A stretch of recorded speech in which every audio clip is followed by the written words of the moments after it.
خب یکی از متاسفانه بحث تفکر سلفیگری خود تو کشور خودمون هم داره بوهایی داره میاد.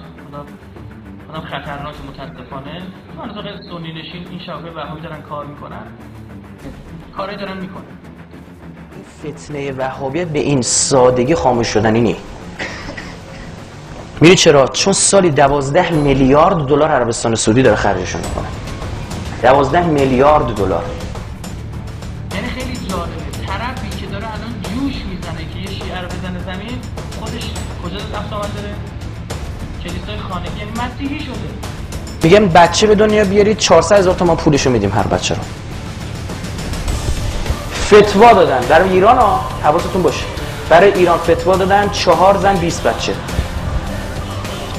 گفتن با این رویه پیش بریم تا 30 سال دیگه ما میتونیم کامل درصد جمعیتی رو برمیگردونیم به نفع خودمون و ایران یک کشور سلفی است.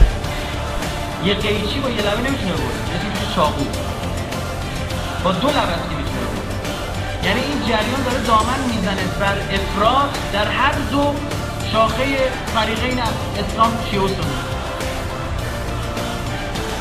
بعد تو بیا به شیعه امام زمان بگو آقا بچه دار شید، بچه به دنیا بیارید، گرونی و فلان. بعد بیا بگو بابا خدا گفته من تضمین میکنم.